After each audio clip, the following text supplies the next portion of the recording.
Joining us now, New York Congresswoman Claudia Tenney from House Small Business, along with Congressman Jeff Van Drew from House Homeland Security. It's a pleasure to spend this Friday evening with you both. Thank you so much for joining us. Thank you. Great to be on. Okay, Congresswoman, first to you, the Democrats' Week on Crime agenda. Authorities released a suspect who tried to stab Congressman and gubernatorial candidate Representative Lee Zeldin during his speech slamming New York's weak bail reform. This happened outside Rochester, New York. But Congresswoman, the 43-year-old suspect, David Jacobonis, immediately released. He was charged with second-degree attempted assault. He was released. Congresswoman, this is revolving turnstile justice system on full display. What's your reaction when you saw this? This is horrific. I just spent two campaign stops with Lee Zeldin and his amazing Lieutenant Governor, Allison Esposito, who's a former New York City police officer. And she was instrumental in interfering and trying to subdue this attacker. This is terrible. First of all, why was this person charged with attempted assault? It was attempted murder. He said, "You're done, you're done, you're done." And he had a dangerous weapon in his hand. And then also, Lee Zeldin, my colleague who's running for governor, he's our nominee of the Republican Party, is also a sitting member of Congress. There is a federal statute, Section 18 U.S.C. 351, that covers that. This is a felony under federal statutes. Where is U.S. Attorney Merrick Garland? Where are the local representatives in New York State, the U.S. attorneys, the FBI? Why aren't they protecting this congressman whose life was threatened at a rally, at a public rally, and also spurred on by, Kathy Hochul, our governor, who urged people to come and protest and stand up to Lee Zeldin, much the way Maxine Waters and other Democratic operatives have done. Eric Holder famously, we go low, just kick them next time. So, Congressman, we understand exactly what you're saying, Congresswoman. Congressman Van Drew, can you take on what the Congresswoman just said? Because Representative Zeldin also predicted he would be immediately released. He's reportedly not seriously injured, but his Lieutenant Governor nominee, Allison Esposito, reportedly cut with a blade while she tried to take him out. This is unbelievable, and it just shows how what this majority party, this radical left-wing majority party is doing. Let me be really clear on here. Here is somebody that did attempt murder. The Congresswoman was exactly right. Thank God that didn't happen. But nevertheless, they put him in prison, as they are doing with thousands across the country in all our major cities. It isn't just outside Rochester. It's in Philadelphia. It's in areas across the country where all of this is happening. We are literally taking bad people and letting them out. Let me tell you what I believe in. I believe in 3 strikes and you're out.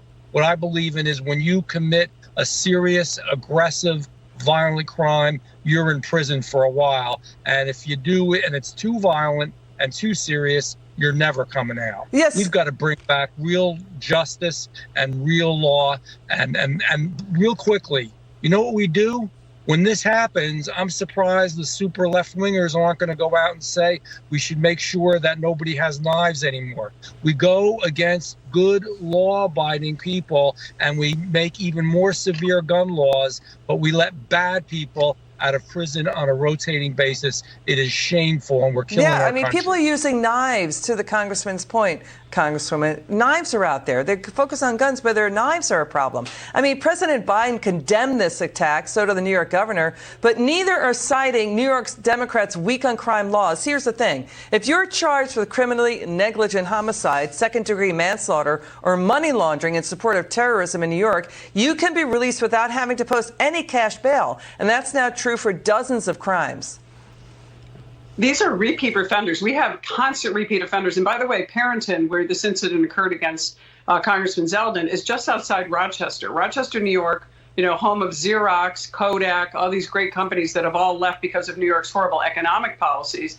Now we have among the highest crime rate per capita in the city of Rochester, in the same county where this incident occurred. And again, encouraging these people to go forward. I guarantee you, if Lee Zeldin had been a Democrat, this guy would be behind bars. He wouldn't be enjoying a nice, comfortable dinner tonight after trying to kill our congressman and also our governor candidate.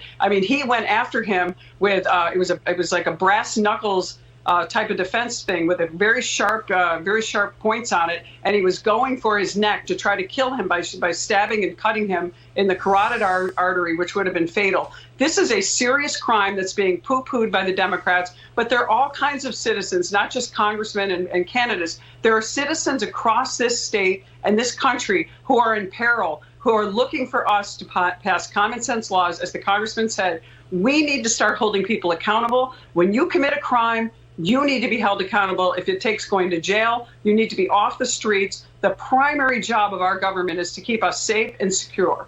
You know, to the congressman's point, Congressman Van Drew, just 15 miles away from this scene, 2 cops were shot. One is now dead. That also just happened outside Rochester in upstate New York. And this, too, an entire police department outside Raleigh-Durham in North Carolina today resigned. They all quit. They cited a hostile work environment. There's a police shortage nationwide because of plummeting morale because of the Democrats' defund police and attacks on cops. But here's what we've got. We've got President Biden. He's got a $37 billion package for crime prevention. Notably, this is coming 4 months ahead of the midterms. The question is, why now? But, Congressman, it's like a third of it, about a third of it is only to hire and retrain 100,000 cops. Most of it is pork and the Democrat wish lists on things like community grant programs. No question about it. It mostly is pork. It's typical of what they do. And then, you know, if we vote against it as Republicans, they'll say we don't want law and public safety. No, the truth is they've brought our country down in a dozen different ways, probably more than a dozen different ways. And this is just another way. And you know what's sad? First of all, I want to compliment Lee Zeldin. He went back up and he finished his job and he showed a lot of courage. Secondly, I want to say it isn't just congressmen, though. It's the average everyday person that's out on the street that literally has to worry about their children and their grandchildren, about their moms and dads, and about themselves.